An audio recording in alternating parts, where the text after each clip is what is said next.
7:32. Should we just get started and maybe go into our program? We've got people can join in as they can, Robert, and we're going to let them in. So we meet as a Rotary Club right now. We're meeting every 2 weeks by Zoom. Typically, we'd have socials in a regular month, one social, one business meeting, and then another regular Rotary meeting. And we meet at the Little Red Church. It's 7:30 to 9, typical, same sort of stuff. But now we're just doing every 2 weeks by Zoom, and we hold our board meetings by Zoom. So we do have a membership of 17, 18. We've got a few people on the cusp that we think will become members, and that's our mission, is to keep growing our numbers. So we're always interested in working with other groups to determine how they do it, how they grow their numbers. I know the foundation's a little different, but so we start our meetings typically with a little bit of inspiration, and then we have the content, the agenda of the meeting, and then we end our meetings by sharing something that makes us happy and something that makes us sad. And that's kind of the mission here tonight, is to understand and learn more about the foundation, learn more about the Resiliency Fund, how we can help, and then we found that the happy sad moment at the end brings it all together for us, and we're very appreciative of this technology to be able to bring us together at this time. So Robin Butler has offered kindly to inspire us, and over to you. Yeah, well, inspiration is a heavy burden. Hillary suggested to me that I speak about Fauci in the States and his inspiring role vis-a-vis Donald Trump as sort of an opposite to him. But I thought about that, and I thought, well, that's maybe there's somebody more to do with Rotary, because I'm not sure he's a Rotarian. My mind played around, and I started to realize that actually the really inspiring thing is that we're meeting, and other people all over the world are meeting in the same way. We're continuing our work. We're continuing our little bits of good work to get things done. And that seems to me to be something that we should hold on to, not the luminaries or the large people who are making big changes and difference, but the little people who add their might to the daily effort. And so that's my inspiration. We are the inspiration, all of us together. Thanks, Robin. Yeah, very much so. And I think that's a very good segue. Like Holly and Ted need no introduction, I'm sure. However, I will say that Holly is the chair of the Bowen Island Community Foundation, and Ted is the chair of the Bowen Island Community Foundation, now the Resiliency Fund Committee. And I think you're a director on the board of the foundation. So we talk about, this rollout of this Resiliency Fund. To me, seems like, again, a lot of good intentions on Bowen that need assistance, or as much assistance as we can provide, to roll out a resiliency plan, specifically on systemic sort of distribution of food, medicines, relevant factual information, hub information, and any personal support. And so maybe I'll ask Holly to speak a little bit about the Community Foundation, and then how this Resiliency Fund came to be, and then hand it over to Ted, or however you've done this in the past. I'm sure we're not the first ones. You're on mute, Holly, I think. Yes, I muted myself, sorry. Actually, you are the first people who we are publicly talking to about this. Thank you for the invitation. I'm going to let Ted, as chair of the Resiliency Fund Committee, do the bulk of the talking. But thank you for having us. And I don't know if you're aware, but on Tuesday night at council meeting, council accepted an memorandum of understanding to work with the Community Foundation with the Resiliency Fund, because they can direct funds to non-charitable organizations. We can only give to charitable organizations. So that's good news this week. And our committee has done a lot of work the past almost month now to get up to this speed. But I'll turn it over to Ted, and then I can answer some questions, and we can go back and forth. So 12-second overview for you guys. You already know a lot of the background, it looks like, so I'm going to do this pretty fast. Then Holly's going to update you on some things about the fund itself and the campaign. And then we really want to cut to the chase and talk about, well, what can Rotary do? That's what we're up to. To the 12-second overview, there's a story here, and you know some of the bits to it, and it's had its little ups and downs. It's been pretty interesting. But it started back on March 20th with Holly and a couple of board members got together and said, what can we do? And there's a lot of people in the community doing that. They're scratching their head and saying, what can we do? So that's the sort of motive. Holly pointed out we're a foundation. Everyone needs to understand that we raise money, and then we turn around and give it to qualified donees. That's what foundations do. We don't operate programs on the ground. We floated the idea of a resiliency fund to a couple of donors, and we got good reception with that, and Holly will tell you a bit more about that. We ended up identifying 3 core purposes, as Allard alluded to: accessibility to food, provision of timely, factually correct, and helpful information.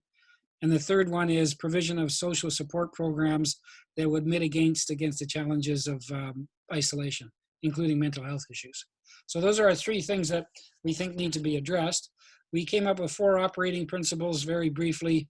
We need to be a responsible conduit of funds. We're the Bowen Island Foundation, Community Foundation. We have to be careful about how we distribute our funds. The real thing that we're trying to achieve is a system-wide integrated response. What we're seeing in these meetings and things is people have a million ideas, and they are kind of madly running off in all directions. And what we're really looking for is a systemic, sort of island-wide, longer-term solutions. And then the other thing we're doing is we're keeping an eye on the future, because we think, we want to be ready for the next big adventure. We want to see what we can learn from this one. As Allard mentioned, we kind of kicked it off at that meeting on the 28th. And it was really that meeting on the 28th that, for me in particular, I heard a lot of great ideas. I saw a lot of good intention, a lot of energy. But I sort of said to myself, yikes, there's so much here. There's a lot of content in those minutes, as you saw. And so it was that at that time, my kind of takeaway was, we as the foundation should probably direct our money to Bowen Island Municipality Emergency Operations Center as our best qualified donee, because they have the broadest mandate to serve the community as a whole. And they, in theory, would enable us not to trip over each other's feet with all the initiatives that are going on. So that's why we decided we should probably give significant funding to the Bowen Island Municipality. What happened is on April 14th, as Holly said, we got a memorandum of understanding. Those of you who worked on boards and foundations know there's a lot of paperwork and logistics. So we managed to get this memorandum of understanding done on the 14th. What also became clear, though, is that there's a lot of provincial funding, there's federal funding, and there's funding to businesses, and there's funding to individuals. And so what became clear is what the Bowen Island Community Foundation can do is provide funds in those areas where, federal and provincial funding is not available. So that's kind of what we're looking for. And so what will happen is that people will apply really to the Bowen Island Municipality Emergency Operations, and we'll provide them with funds, and then that's how the funding will happen. So that's as far as we've got in terms of our sort of progression. I'm going to turn things over to Holly, because she's going to explain a little bit more about the campaign and the fund, and then we're going to come back to you and have hopefully a talk about where Rotary might fit in. So Holly, you want to? Sure. Am I muted? No, Oh, I'm okay. Thanks, Ted. That was a great overview. So we started the idea of the Resiliency Fund, and the very next day, I had a donor call me. You know, it had only been 4 of us who had a discussion, but a donor called me on Saturday and said, I'm really concerned. I'm concerned that there's going to be a lot of Bowen Islanders in need. I've been a donor to the Community Foundation in the past, and I believe that you're responsible, and I would like to direct some funds to help the community in this time. And I said, well, this is, you know, Providence, that the day after we had discussed and had come up with this idea, which I have to say wasn't a completely novel idea. There are many other community foundations who are doing this, and we're fortunate that we work closely with the Vancouver Foundation, and they're doing something similar to what we're doing. They've got, they call it their Community Response Fund. So the donor wanted to direct funds immediately to the food bank, and we were able to do that. And then they pledged a significant amount of money to the as yet unformed Resiliency Fund. So that to me was just an indication that we were on the right track, and to continue going. Luckily, our board met the next Tuesday at our scheduled board meeting. So we were able to quickly turn around and get complete board approval for this. We went through our terms of reference and our governance committee and all of that, as Ted alluded to. And we formed a committee. The committee, just so you know, if you have any questions after this, you know, Ted and I are, of course, always happy to answer those. But if you know these people out in public, well, you probably won't see them in public, but the committee is Ted as chair. It's myself, Joanne Gassman, Sherry Johnson, Larry Lunn, and Kate Thomas Peters. So that comprises our Resiliency Fund committee. So we've had a number of meetings on that. So that week actually had a couple other donors approach and say, we want to do something. We told them that we had this new Resiliency Fund that had been approved, but we didn't have a mechanism yet for how to give out the funds, since, as I mentioned, we have to give out to charitable organizations. And unlike in town, where there's lots of charitable organizations who take care of social services, and whether it's shelter or medical supplies and things like that, we don't have that on Bowen, and we probably never will, just due to our size. So we had these donors approach us, and they said that they wanted to start a matching funds campaign. So we've got a number of donors who've joined this matching funds campaign who said that if we raise $40,000, they will match that. So we would have a total of $80,000 just right off the bat. And that amount of money could go towards something in the community, or a number of somethings in the community that would have a really widespread impact, and something that hopefully we won't need for a very long time, and we won't need again for a very long time. But the idea that it would be something that in case of another emergency situation, whether it be climate related or medical, as this one has been, that we would have something on the shelf that had already been used that we could update and amend and respond that way. So next week, we've purchased a page in the undercurrent.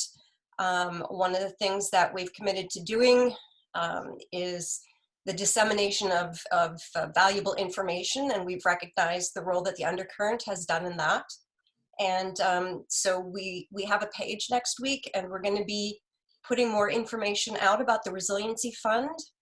Also an application to apply for those grants that will be sort of approved by one of the foundation's board members along with the municipality. We wanted to be able to just verify that the things the funds were going to were abided by our principles and our mandate.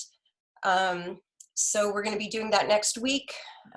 And we're also going to be announcing the matching funds campaign. Sorry, I don't have COVID, I promise.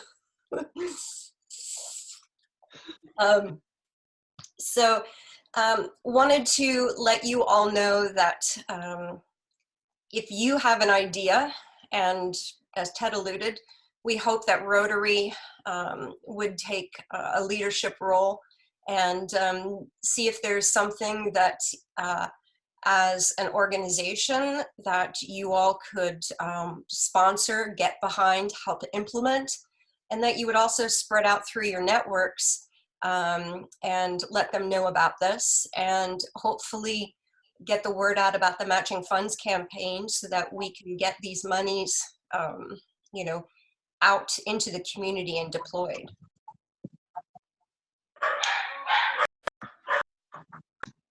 Some of the remarkable things out of that meeting that you hosted on the 28th to me were,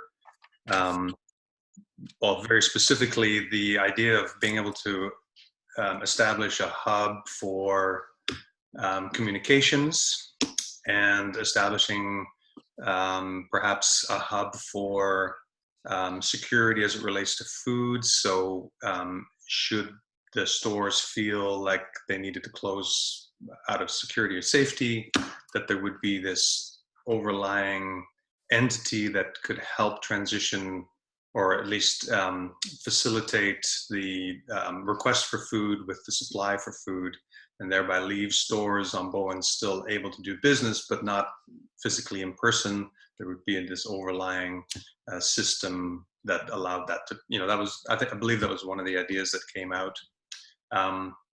That one struck me as very interesting. Obviously, the food bank is close to our heart, having shared the same facility, and having that history with Sheila McKenna and so on. And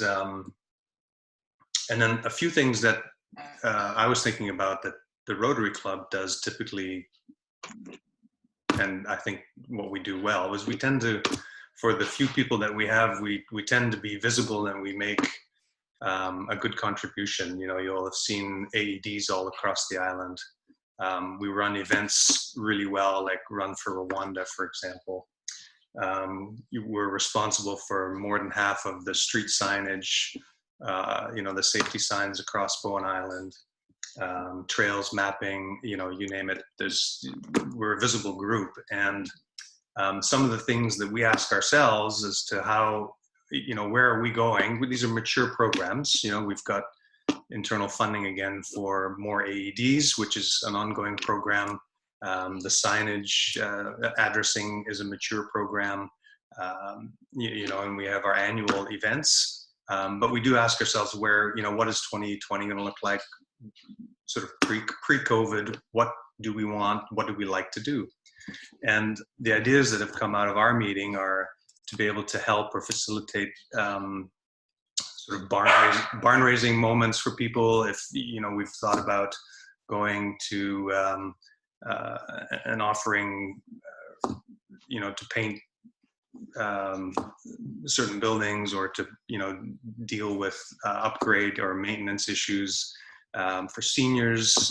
We've thought about creating neighborhood hubs, which is kind of it's certainly a resiliency based program that's been floating around for about a year, which was introduced to the municipality and to the Rotary Club.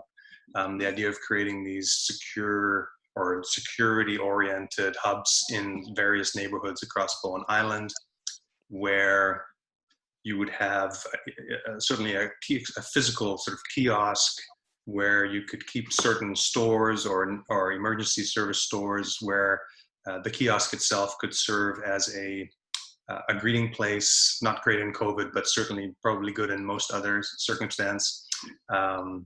You could have charging facilities there for cell phones should people need that. There could be drinking water solutions around those locations should people need drinking water.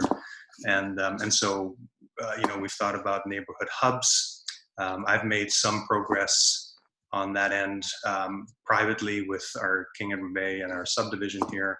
I know that Cynthia's interested in having one out in Eagle Cliff in that area. I know the municipality would like to do something like that in the Cove. We've thought about even just installing drinking water fountains, just this sort of bricks and mortar stuff. Mm-hmm. And there's many other things, but it does seem like, you know, where we're good is in facilitating certain outcomes and by having members to help do that sort of thing, right? We're not a charity, but we do have associations with charities outside of the municipality that allow us to work or receive money, you know, from the foundation if it were necessary. But we don't know if that's necessary. What we're here, I think, is to offer ourselves up to see where the gaps are, where the needs are, and maybe we can have that discussion with our members and see who's got the ability, the time, the interest to do that. We're also, with thanks to Robert's vision there, we're also quite IT capable. The idea of facilitating Zoom calls, for example, for folks or groups of people that don't have that skill or don't have that, well, everybody's got the skill. But, you know, again, the idea of hosting and leading groups, you know, we've connected quite well with the youth. We've taken, we've appreciated grants through the Knick Knack Nook last year. In fact, I think it was 2 years ago that we received the grant, but it was youth-based grants so that we helped the Bowen youth achieve certain goals or visions. You know, we've sent people to UBC training grounds for wanting to learn how to become something in the medical field. We've sent rugby players off to do that, to play rugby. We've sent dance groups off to dance, and you know, so we have an outreach to the youth that may also be of some use in this circumstance. So I just throw some of those things out there so you can get a sense of the type of work we do. And again, you know, and that's incredible. I mean, I knew half of what you did, but it's great to hear how holistic and all-encompassing what you do and the reaches that you've had on Bowen Island. One thing that I don't know if you're aware of, but you talked about these kiosks, sort of places, the NERPs, the Neighborhood Emergency Resource. The NERPs, you know, everybody knows the NERPs program. They have applied to, a number of them have applied to the Community Foundation. We have another grant that is new this year called the Neighborhood Small Grant Program. And those are grants up to $500 that can be made to individuals. And it's through us with the Vancouver Foundation and another partnership with the municipality. And those are to foster connection in your community and communities and neighborhoods. Now, this was launched pre-COVID, so we've amended that to address the fact that we don't want to encourage or sponsor any physical gatherings. But now more than ever, we need to make sure that we are connecting to people and that we're facilitating that.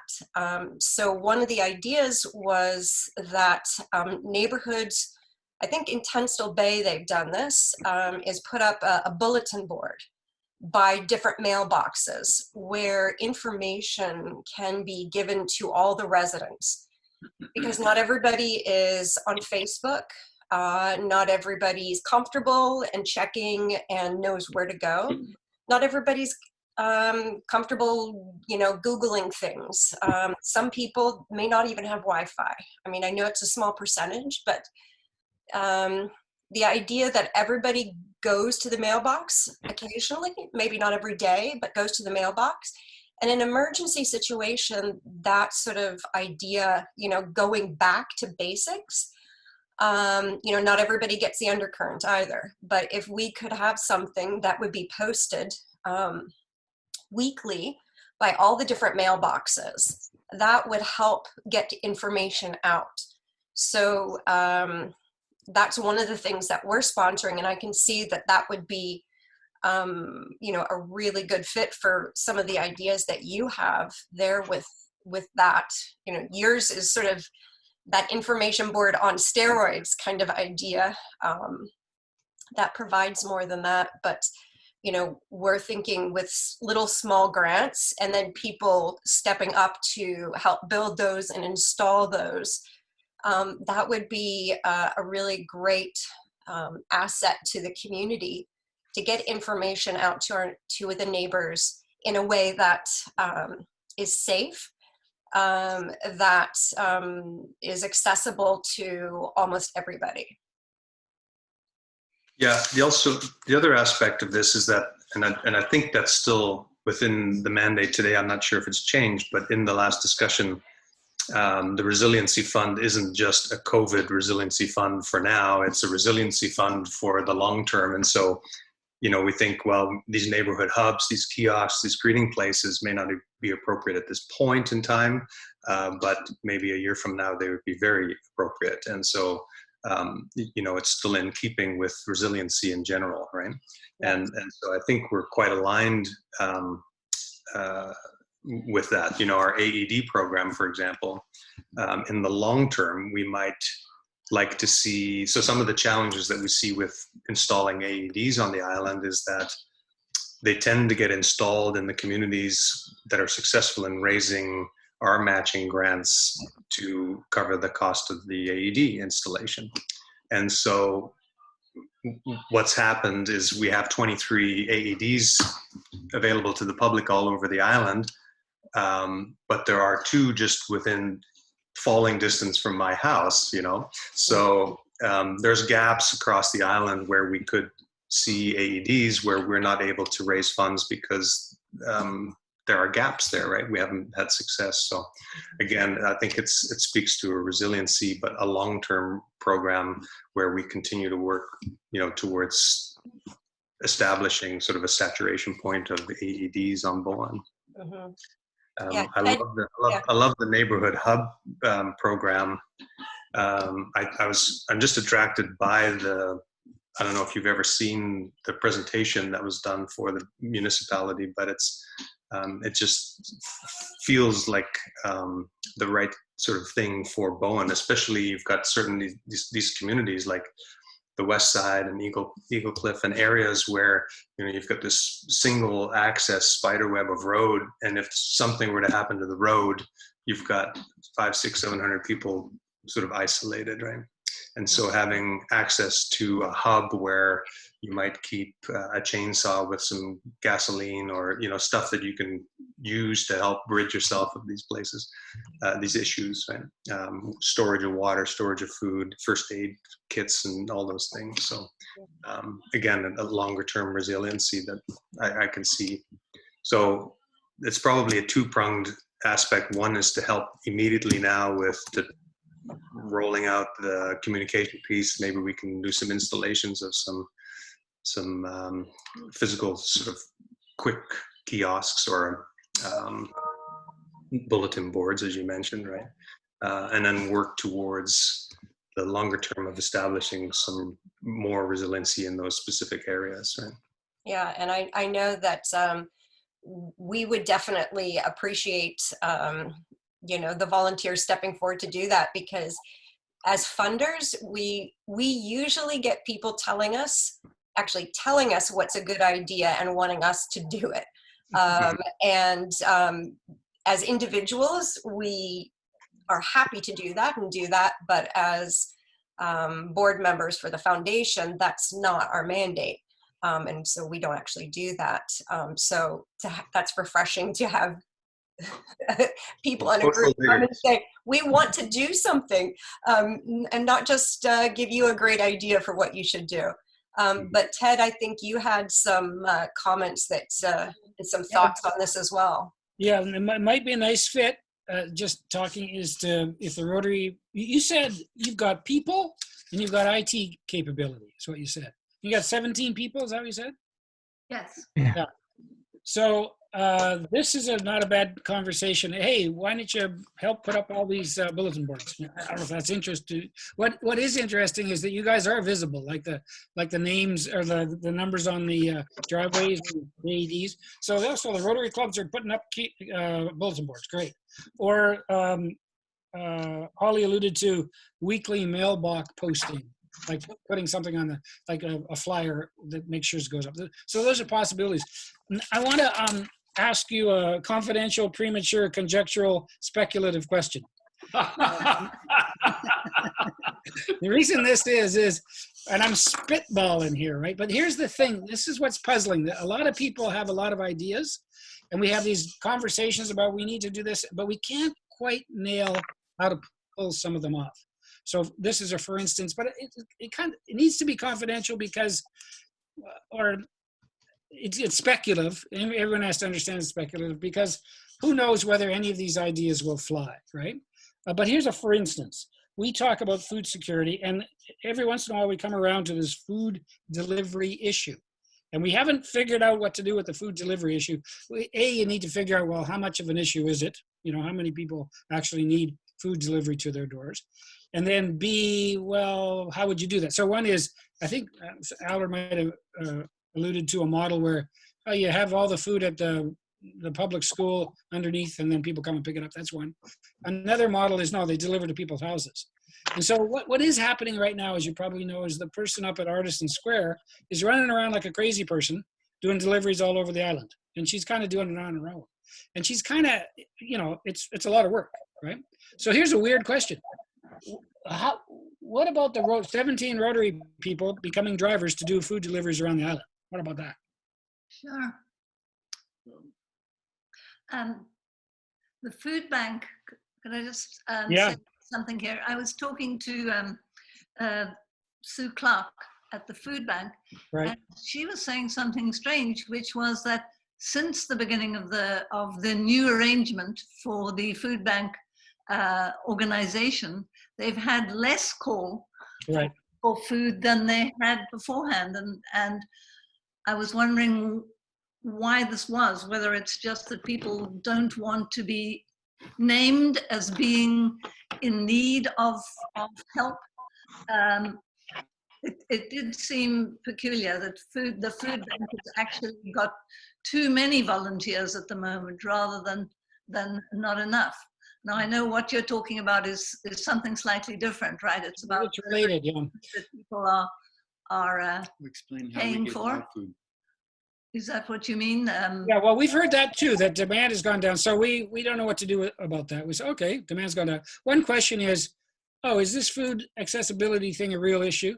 Is it a real issue now? And then the more important question is it going to be a real issue in a month from now or 2 months from now, right? So that's the real issue.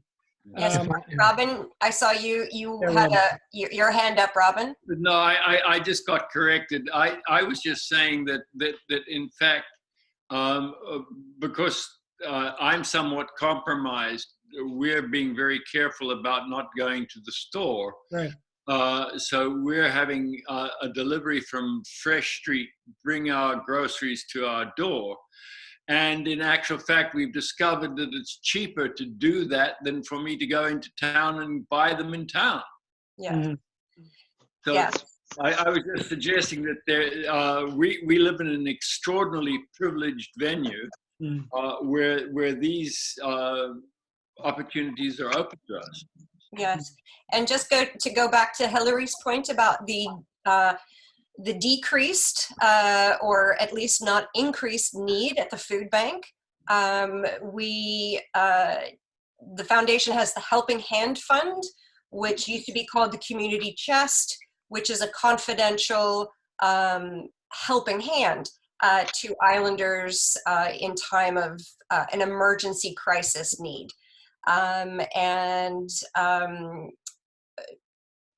There's usually about 12 to 15 families a year that are helped through this on average. And that committee has not seen an increase in requests for assistance yet. But again, we've all been dealing with this for basically a month.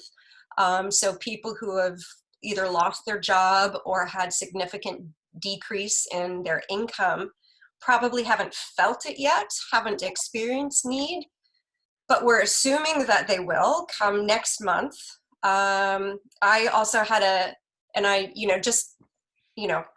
as Ted was saying, sort of spitballing thinking, okay, so what if 20% of the island is out of work and after however many months doesn't have any additional savings, and they can't buy food? They're probably not going to be evicted, that type of thing, but they can't buy food or can't access food. Will that 20% of Bowen Island access the food bank?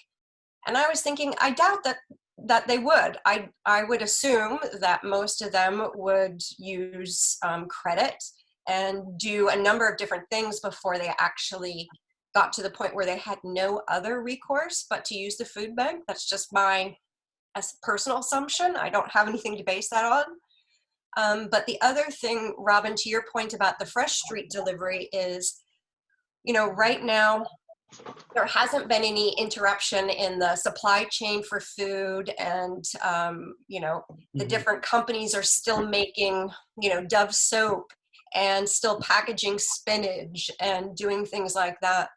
But we don't know in a couple months what is going to happen, whether there's enough people to pick food in the agriculture industry and things like that, and whether, like a fresh street, it will still be profitable for them to come to Bowen and do that.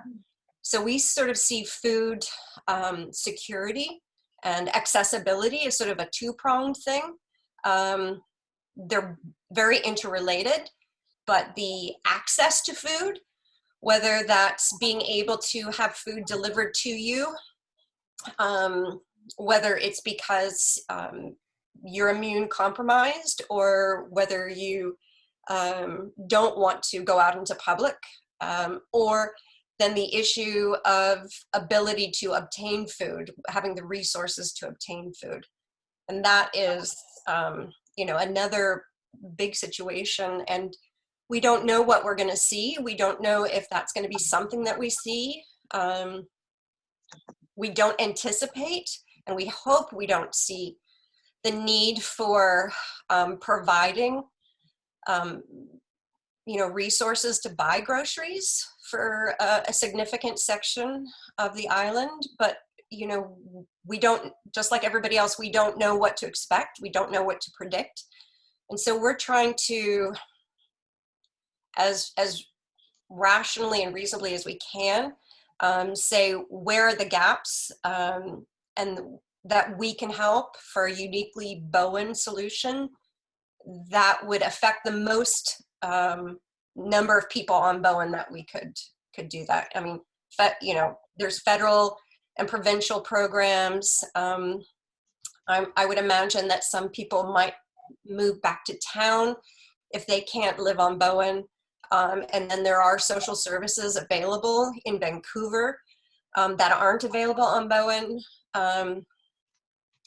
So, we have turned to the Emergency Operations Center at the municipality because we feel they have training and education in emergency response.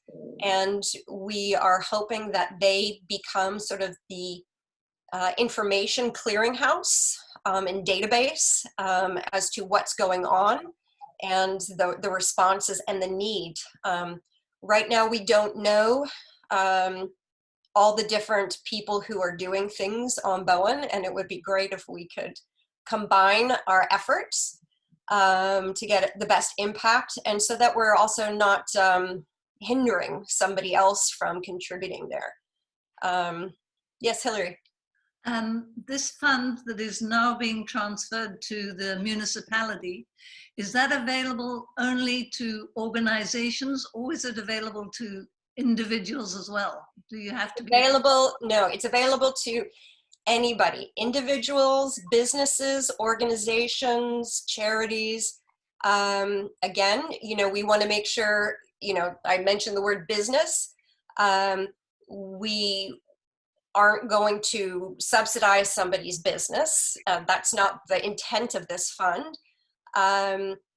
but if there is a business that comes forward with a solution, say, I don't know, the pharmacy comes forward and says, we have an idea for how to make sure that we have enough medicine on island and that we can get people's prescriptions filled and delivered in a timely manner, and whatever it is that they say they need, we are happy to give them the resources to do that.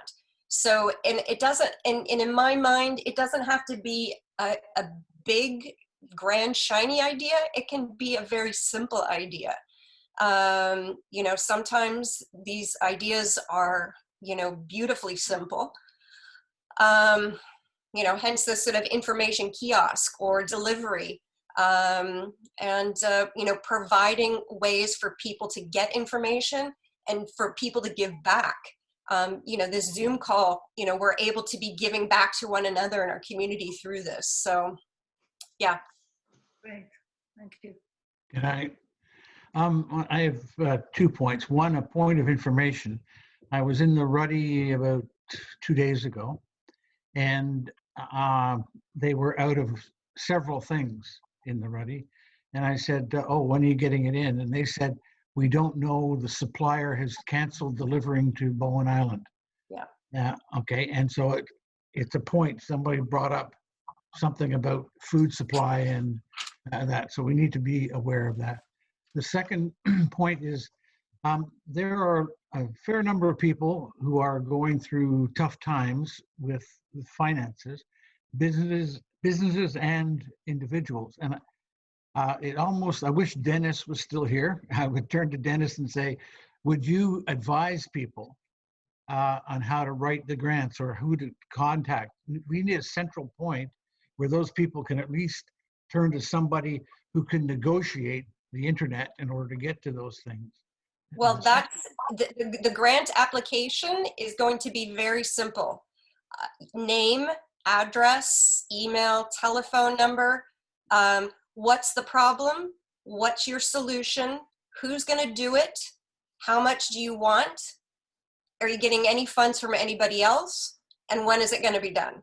Those are the basic things. Yeah, I'm more talking about the government grants that are available. You know, you know, I haven't had to apply, so I don't know what the process is.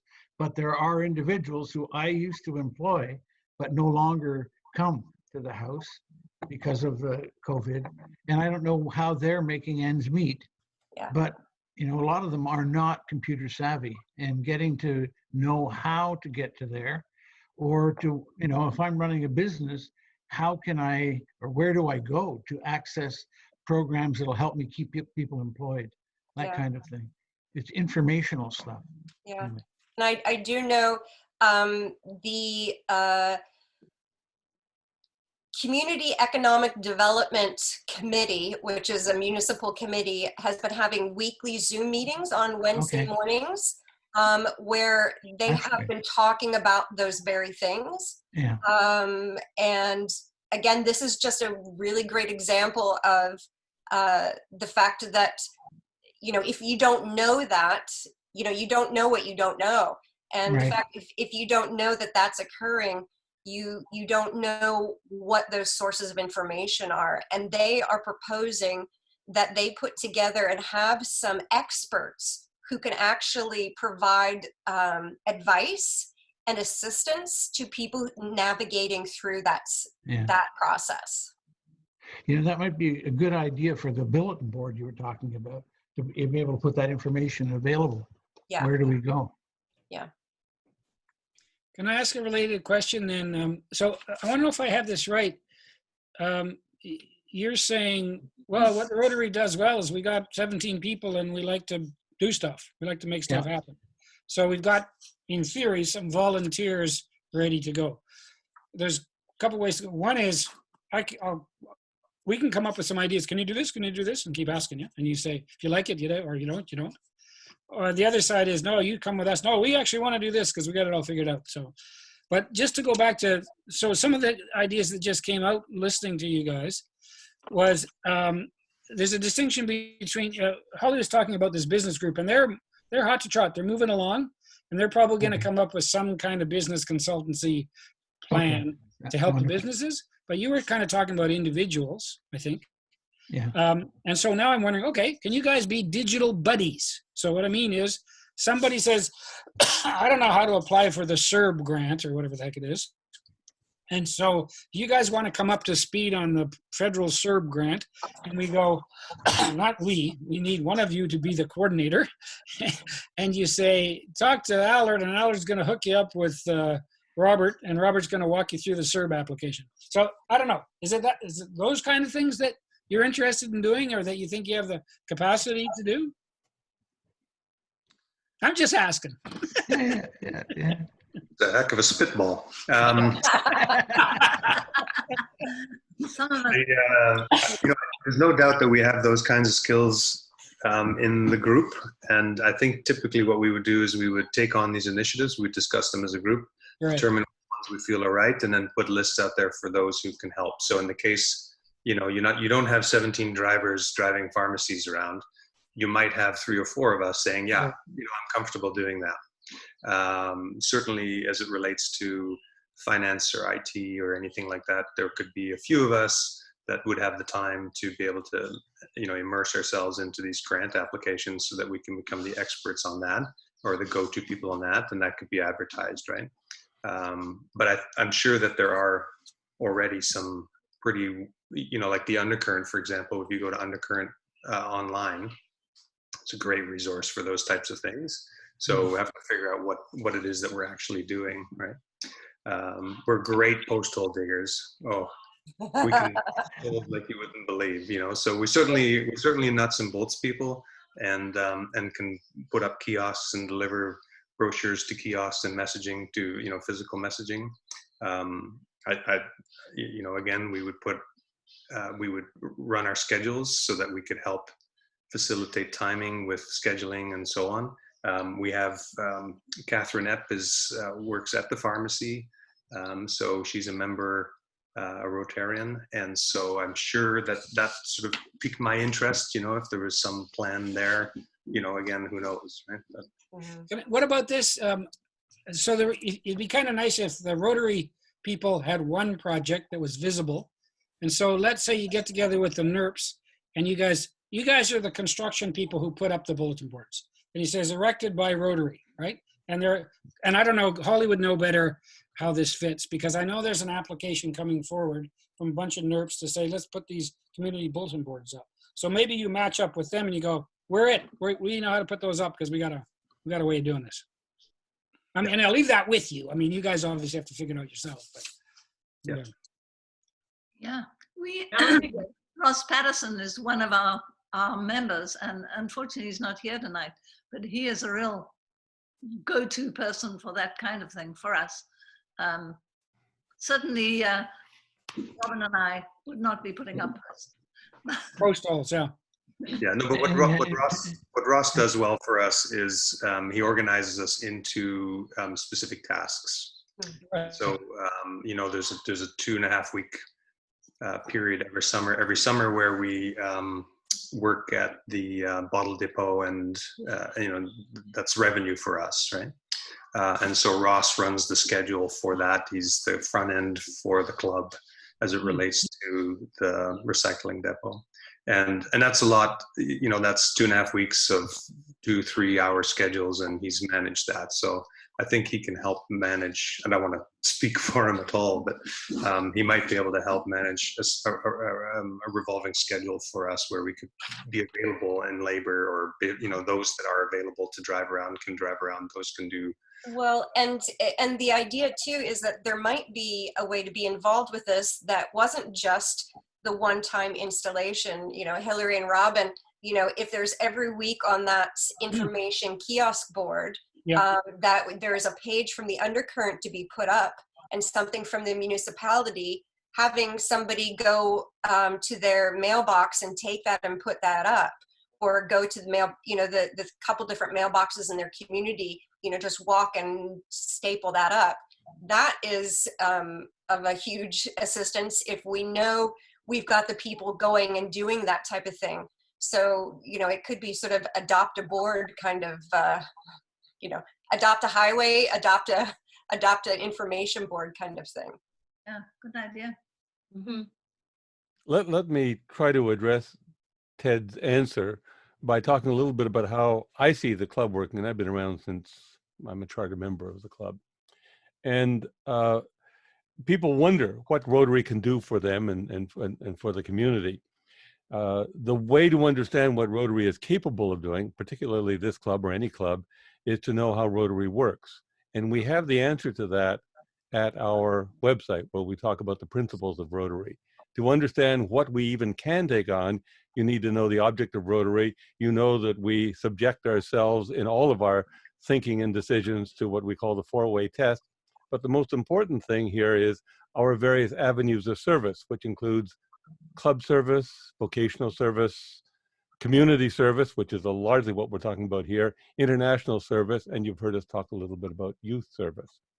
But there's a practical aspect that I've noticed again and again about our organization. We come up with all kinds of good ideas for projects, but they don't happen unless somebody says, I will be a champion for that project.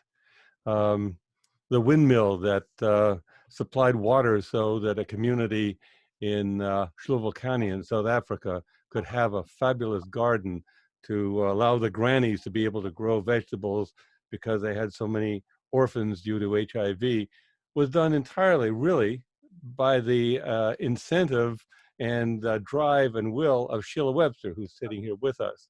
The Run for Rwanda comes from Hillary and Robin Butler. This is their passion, and what we do is help them with that.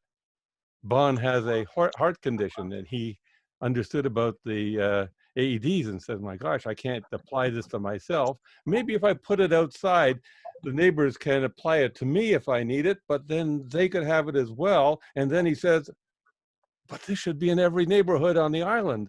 And so when you look around at the faces here, it's those people who said this needs to happen. And the rest of us said, we will help you. We will facilitate you. We would like to be part of that adventure.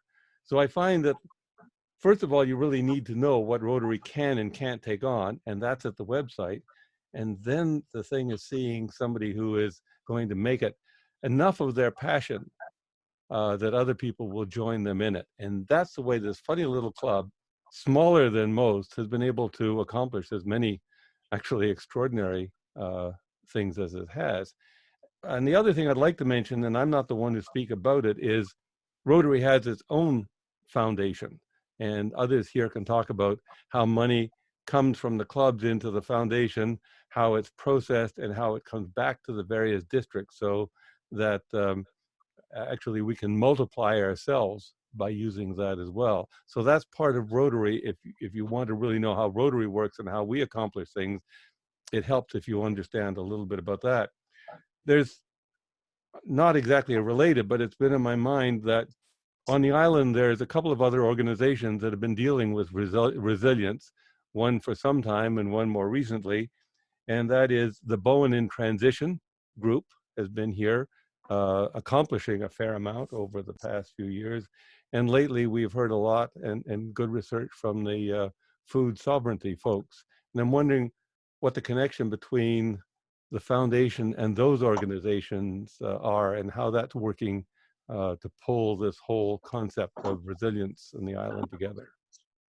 Well, that's really great to hear about, you know, in broad strokes, more about Rotary. And to me, that's just a perfect example of how we could work together. You know, you guys come up with an idea of, you know, you be the champion for an idea, you know, we threw out the bulletin board kind of thing. But if there's something else you can think of, because it's something that is meaningful to your heart, or you've got experience or expertise in that, you know, we're welcome to hear from you, and we will help fund that, and we will help amplify the word about that, and try to get people to join with your project. So we would love to hear if you've got any ideas that haven't been kicked around, because I'm sure that we have not explored, you know, half of the possibilities. We did invite Bowen in Transition and the I don't think it was food sovereignty, but the Bowen Island Agricultural Alliance to the meeting on the 28th. Ba didn't attend, and neither did Bowen in Transition, I don't believe. They might have. I'm trying to remember, because there were some people wearing two hats as well, representing a couple different organizations. And we haven't reached out, quite honestly, to a number of groups until we had a mechanism for getting our funds out into the community. We didn't want to get people ready to go and not be able to sort of give them the funds to go forward until we had that mechanism. So that's one reason why, you know, you're the first ones that we're talking to. We haven't publicized this. Word has gotten out, of course, you know, and we've been happy to have conversations with people about it. But we do anticipate reaching out to all the many organizations on Bowen, whether it's charitable or not-for-profit organizations and businesses, and letting them know about this fund, because this is something very new. And just, I just realized this is a flow-through fund. Many of our funds are endowed funds, and once those are endowed, it's only the interest on that we can have access to. But for this fund, it's a flow-through fund, so 100% of the money in that fund will be given out. So that's just something I think it's important to let you all know. This is not anything that is growing our endowment fund. This is all going 100% back into the community. But we do anticipate, you know, reaching out to all the different organizations and groups on island, because there's a lot of just neighborhood groups as well who, you know, are, you know, loose social groups that probably have some really great ideas of how they can help their neighborhoods or the island as a whole, and whether they can maybe only do something for their neighborhood, but maybe they've got an idea that can be replicated all over the island, and different neighborhoods could take, you know, that same initiative and do that type of thing. But we're looking to everybody else to come to us with great ideas. You know, we've had discussions with people, so there are things that sort of have stood out to us, but we by no means are authorities in emergency response. Neither are we authorities on what the island needs either. Sorry. So yeah, we're just looking forward to, you know, getting people involved, and would love to have Rotary involved in whatever way, shape, or form that you guys feel would be most appropriate for your group. Thank you for that. So I attended the meeting on the 28th of March on behalf of the club. And then this is the rollout to as many of the club members as possible with your help and with Ted's help. That was gives it the best shot, right? And so to speak. And unfortunately tonight we were missing quite a few key individuals from our membership. Our president, Damien Bryan, isn't here. We talked about Ross. Jen McGowan was missing. You know, so we're connected. Again, I think about half our membership is on this call. So we need to roll this out to those other folks, and then determine where we can help, how we can help, and having connectivity to Jen will allow us to see what the municipality is doing, and then work sort of hand in glove with that, rather than reinvent something that they should be or managing or are managing already, right? So and we are working hand in hand with Jen on this. So Ted and I had a meeting this afternoon with her. So she's you're very fortunate to have her as part of your organization. Right. Yeah. Let me ask a technical question. I am recording this because Yes. this is a private meeting. It was not my intention to do anything more than merely have it if we needed to go back to refer to something that was said. I could post it if people gave their permission for that, so that the people who are not here could review the substance of it. But that's up to you folks, not to me. I'm fine with this being available to all of your members. Ted? Oh, you're muted, Ted. I should have been more circumspect. It's fine, go ahead, yeah, sure. Would that be only to the members, or would that be available, say, at our website for anybody to review? I'd say only the members. Just members, I would say, since there was a confidential Conjecture, yeah. spitballing session there. I know, that's why I asked. Yes, thank you for asking.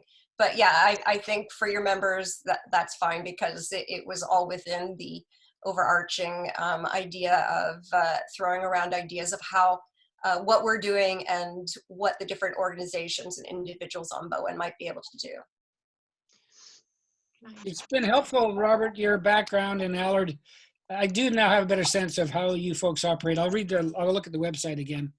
But no, it's helpful. I get a better feel for what you're up to. So we'll send you a membership application form.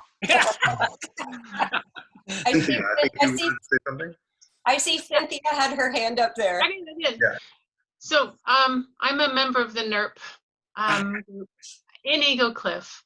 Right. What I don't, because we don't have the majority of our members here, and especially Jen, who works with the Muni, I don't know what's happened with our application for money to help build or rebuild our kiosk. I think it would be really excellent if we could have a prototype kiosk that we can replicate across the island, and get it down to a reasonable amount of money and ease to build. And I think that would be a really great Bowen Rotary initiative.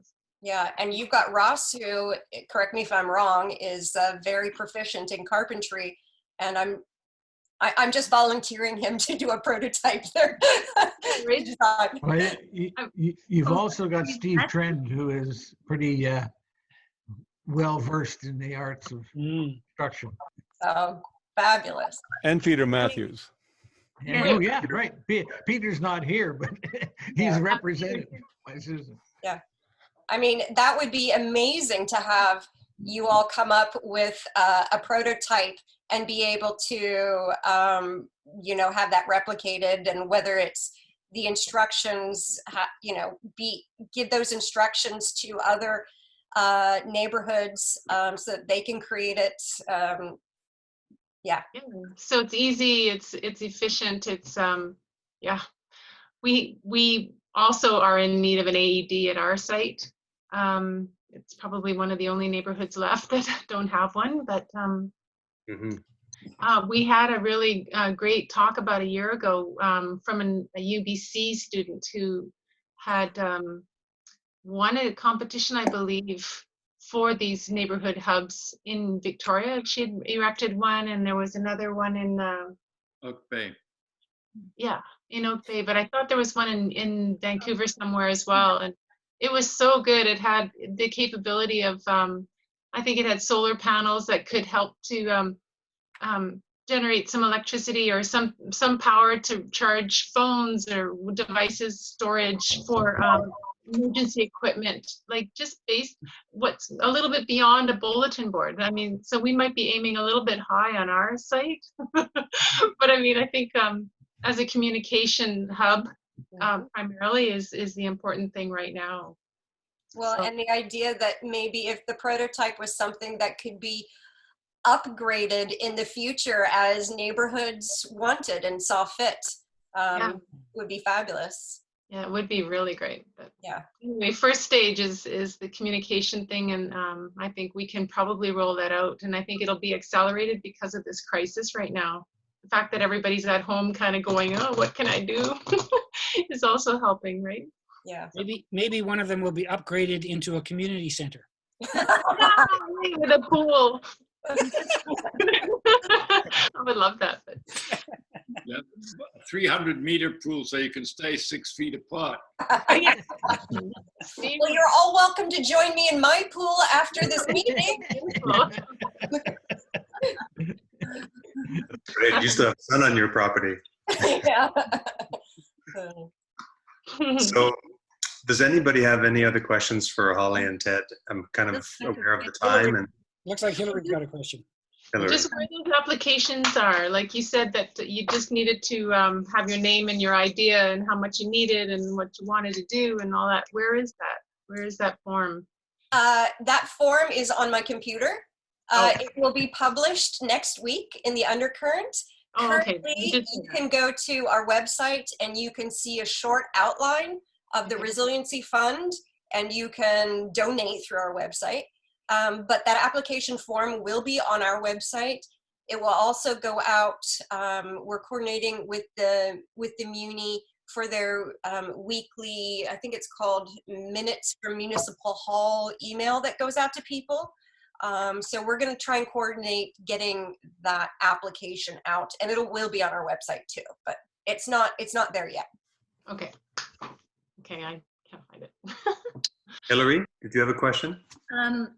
A comment, really. I wanted to say, first of all, that this is really great to have this discussion. I think that there are so many organizations on Bowen who really don't know what the other organizations are doing. We sort of all work in our little group, and it's too bad that we, up to now, and maybe it's just because of this moment of crisis that we are finding out about these other groups. I also wanted to say that one of the themes of Rotary, I think for the next year, is connection. And I think it's going to be really important for us to connect with each other and see how we can help each other out. And I, for instance, really haven't known a lot about the Community Foundation. And just the other day I heard about, and I probably had been told about it, but it didn't come into my consciousness that the Helping Hand Fund, that is really great. And we know about the small grants because we have actually benefited by a KKN grant in the past. So what I want to say is thank you very much, and I'm sure we can work well together on these projects that we're talking about tonight. So thanks very much. Thank you. Thanks, Hillary. Any other questions? By the way, Hillary will be our president next year, starting July 1st. Yeah. And the year after that, I think. Oh, allowed, it's your turn. So if there's no other questions, then cognizant of the time, everybody's time, Andrew, would you lead us off with a happy, sad moment, please? No problems. First off, thank you very much for the talk. I was very happy to learn about the foundation, and very happy to see everybody here. It's been a while since I've had a chance to catch up with you. Good to see you all. And you. Good to see Robert? you. Thank you very much. I just made a batch of sourdough today, and I thought we're all together as a neighbor. So I sent an email out to all of the people in my neighborhood, and I set up a little bench out at my gate, and people came by with their container. Hillary was one of them, and got a dollop of sourdough starter. And I've been people saying, well, now what do I do with it? And I've been emailing what to do with it next. It's a very nice neighborhood moment. It was nice. So what you're saying, Robert, is that you have an abundance of flour? I don't understand the flour problem. I believe you can still order it from Fresh Street, can you not? Oh, yeah. I don't understand the problem there. Yes, I do have a lot of flour. We've always maintained a fair amount in the house, so it's not been an issue yet. Thank you, Robert. Hillary? Well, actually, following on that, the happy is that we were able to get a 10 kilogram bag 20 kilogram bag of whole wheat flour from the general store. So that is going to provide many good sourdoughs and other types of bread. So yeah, try the general store. They have these monstrous bags of flour. Wow. That's the happy. Is there a sad? Do we have a sad, Robin? No sad. With this weather, The sad is you've got to get through 25 kilos of flour. No, the sad is that my belt isn't big enough to accommodate the 25 kilos of bread. Stephen, you've been on my mind for the last week, you and Kiki, and just wonder if we could hear your happy sad this week. Yeah, no, it's been great to have this lovely weather and more daylight. So few solid walks in nature has helped me process, and yeah, I'm at a lot more peace about the I don't know, but you know, my mom passed away last week from COVID, and so it's good to kind of come to terms with it and moving on to more practical things. So, and you know, quite a few people have reached out to me, so that's been great too. Yeah. Okay. Thank you. Susan, you're muted. We could unmute you if you'd like. There we go. There you go. Okay, yeah. So Peter's on the library board, so I'll update him. Been nice to meet people again. So I had last weekend I joined a Zoom choir singing activity, which was a lot of fun. I hadn't done that before. I really enjoyed that, just singing with other people across the country. I thought that was really fun and so inventive. Mm-hmm. Without the coronavirus stuff, we wouldn't have even thought of doing it. So I'm glad about that. Thank you. Jahol, Adam? Yeah, hi. Again, the discussion this evening was actually very, very interesting. I just sat listening to it and absorbing it. It's given me a lot of questions to think about, and I hope we can pursue them over the next weeks and months. Holly, would you like to share? Did you say Holly? Yeah. Okay, sorry. Sometimes it sounds like Colleen. Well, my happy is just getting together with you guys. This is fabulous, and you know, for all the emails that come through my email box that I've got to respond to and get you know, up to this point with the Resiliency Fund, this is very encouraging for me. So thank you very much. Great, thank you. Cynthia. Well, I'm happy that I'm part of this really amazing group of people. I really hope we can accomplish something, and I think this NERP kiosk project could be something I could get my teeth into. I can hear. Can you hear any of it? I can hear a leader coming out on this. I can hear a champion. And I'm a little bit concerned. My only sad thing today is a friend's son has got a fever, and I hope that everything's okay. Anybody that becomes ill now is always at risk, right? Mm-hmm. Sheila? I'm just happy to heard more about the foundation. It's very interesting, and I sincerely hope we can work with them. I'm certainly, for one, prepared to stick notices up. I can't help with building, but I can stick up notices. Yeah, thank you. Thank you very much, both of you. Ted? I don't know. Several months ago, I joined the community foundation, and I kind of got sucked into the vortex there. And I went to a couple of meetings, and they were sort of, you know, board meetings, and they were fun, and they were a good bunch of people. But then we kind of hit this thing, this COVID thing, and I really saw that group of people, the community foundation people, sort of come together. And I was struck. I remember being struck that night by the intelligence and the calmness and the responsibility that people had around the table. And I was impressed by it. I said at the time, boy, I'm grateful that there's adults in the room. And then I just had another, I had another meeting with the Bowen Island Municipality and watched Jen and Maureen and watched them. They did a town hall thing on the 11th. They did a really good job at that town hall meeting, talking about municipal response to COVID. And again, I thought to myself, okay, there's adults in the background who are going to, so, you know, help us through this thing. And then to meet you folks, you're a different group of people. You're a kind of get it done kind of group of people. And I get your idea about champions, and I can actually see how that works. And so what I'm sort of happy about and grateful about is, whoa, Bowen Island's got a lot more depth than I thought, to be honest. Because I've been in my own world doing my own thing for quite a while, but there's a lot of bench strength on Bowen Island. So I'm happy about that. My sad thing would be my wife's parents are 95 and 91. They're in Winnipeg. They're, my wife's having a hard time because she wants to go visit them. They're getting on. And so she's frustrated by that. And so there's sort of an undercurrent of frustration, with her about wanting to visit the parents in Winnipeg. We feel fortunate as heck to be on Bowen Island, to hunker down here on Bowen Island, because we know that other people have smaller places to hunker down. So we feel fortunate, but she that's an underlying tension for her, and therefore a tension for me. Anyway. Yeah. Thanks. Thank you. Bon? Yeah,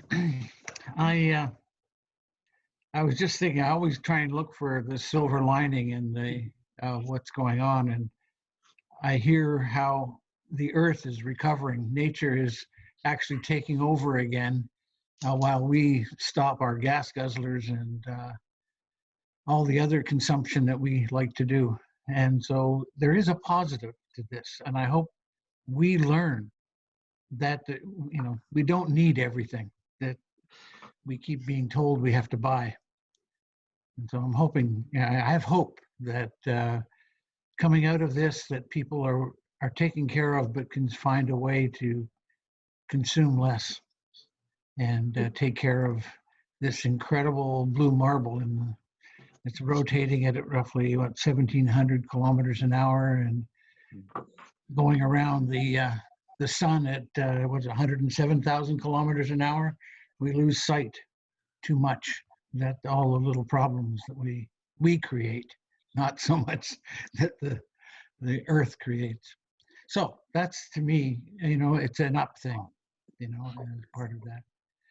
I can't think of a bad thing, because also with this, I've been able to work in my garden a lot, and I'm loving it. The sad thing, though, as I walked into both the Ruddy and I can't remember, I guess it was the Snug, to pick up a sweet thing for my wife, is those people who are in that front line. They need to be appreciated. They really need to be thanked every time you come in contact with them. That driver that's bringing the food across, from the other side. So anyway, yeah, it's an incredible thing to be alive, and I thank you for doing this tonight. It's just been beautiful. It's lovely to know the foundation is working. Thank Great. you. Thanks, Bon. And Lynn, please. I'm not sure if do I have sound? Yep. Yes. Oh, good. Okay. I was late joining because I was trying to come on my computer, and I am just not technically advanced enough to make it work. So the phone is working, and I got cut off last week because the phone quit. So my happy thought is I got to join for a few minutes, and that it's being recorded, so I get to hear more about the foundation that I might not know. And my happy thought is knowing I belong to such a incredible group of people, so involved in the life around them and their place of being. So thank you, guys. Hi, Peter. So as a moderator, I get the last word. It's great. So yeah, it's a happy, Bon, you touched on it. All these crazy headlines in the news that leave the pit in your stomach. In fact, they're the Greta Thunberg wish list, aren't they? Yes, yeah, they are. XL and the latest today, and so this, we know the price, we know the cost of reviving the health, the environmental health of this planet. We're just intent on doing it in 3 weeks' time, not in the years that we could. But that's one way to look at a negative headline, is to think about what the cause and effect is to the planet for that. So the sad part, and we talked about sourdough, the sad part is I was given a starter as well, and I made my first brick yesterday. And, I have no skills, so yeah. So thanks everyone. Thanks. I'm very grateful to you, Holly and Ted, for putting up with us for this hour and a half and introducing this. And we will take it from here. We will have champions, and yeah, we will connect with you again, very soon. It's 8:52, and for the good of Rotary, thank you very much for joining. Cheers. Thank you so much for having us. Thanks, Alan. Good night, everyone. Thanks, Thanks, Ted. Ted Thanks, and Holly. Okay, good night, everyone. Night, night. Right. Thank you.